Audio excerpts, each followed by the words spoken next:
নবী পাঠানোর জন্য জোরে করতালি।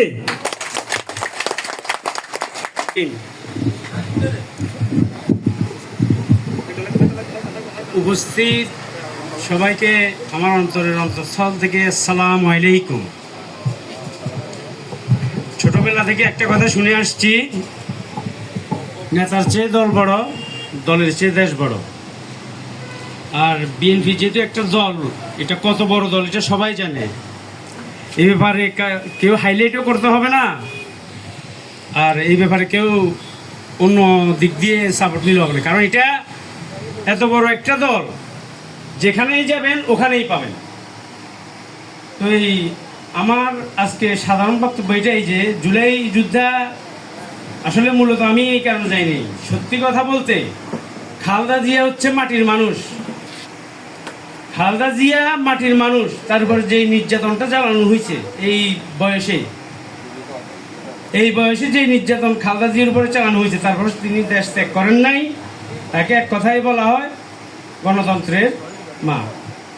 তাই আমি বলতেছি, দেশমাতা আপনি কেন হতাশ, চারদিকে বইছে জয়ের বাতাস, রাজপথ ছাড়ি নাই, দেশমাতার ভয় নাই।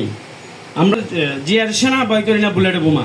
এখন আর এই স্লোগান হবে না। আগে মানুষ বলতো আমরা সবাই জিয়ার সেনা। মধ্যস্থলে এসে কিছু সময় আমাদেরকে টিটকানিমূলক অনেক কথা বলতো,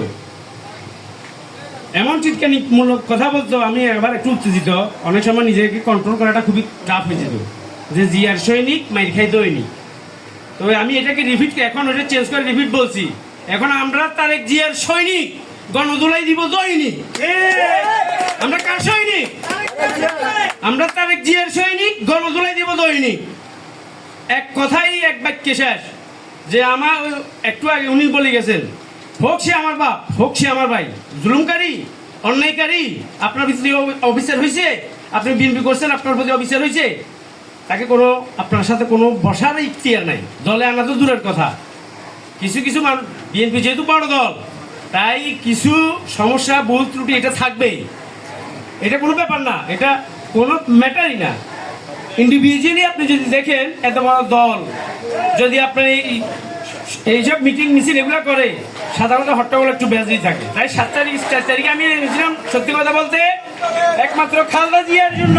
নূর রহমান মিয়াজের নেতৃত্বে বিশাল মিছিল। ধন্যবাদ নূর রহমান মিয়াজে, জাফর আহমদ মানিক, ওদের জন্য জোরে করতালি। আমার একটাই উদ্দেশ্য ছিল 4 তারিখ, যে আমি জুলাই যুদ্ধ হবো এটা না, আমার একটাই লক্ষ্য ছিল স্বৈরাচার পতনের, এবং আমাদের মা, গণতন্ত্রের মা, মাটির মানুষের মা বেগম খালেদা জিয়াকে মুক্ত করার উদ্দেশ্যেই আমি রাজপথে নেমেছিলাম। তাই আমি কারো রক্ষা করি নাই। ওখানে হাজার হাজার নেতাকর্মী ছিল, আমি কাউকে বলি নাই যে আসল লড়াই করি না। যুদ্ধের ময়দানে হাজার হাজার সৈনিক থাকবে, সবাই যুদ্ধ করবে, যুদ্ধ একজনেই করে, একজনকেই যুদ্ধ করতে হবে, তার দেখে আরেকজন যাবে। তাই আমি নিজে একাই 3বার ধরে ঝাঁপিয়ে পড়ছি। তাই এই বলে আমি আপনাদের কাছে বলতে চাই যে আলমগীর মুহুরী, শ্রদ্ধা আলমগীর মুহুরী, উনিই জানেন উনি কতটুকু আমার কাছে জনপ্রিয়, এবং কি আমার জানা সত্ত্বে হয়তো আপনারা অনেকজনে ভুল বুঝতে পারেন যে দলের জন্য উনি যে ত্যাগ, যে সংগ্রাম বা যে খরচ উনি যেভাবে করেন সব আমি জানি। যেখানে যাই আমি ওর এক হিসাবে ছায়া। তাই আমি আপনাদের সবার কাছে একটা কথা বলবো, সর্বশেষে আলমগীর মুহুরীর প্রতি আপনারা সবাই খেয়াল রাখবেন। এই বলে আমি আমার বক্তব্য শেষ করতেছি। আসসালামু আলাইকুম।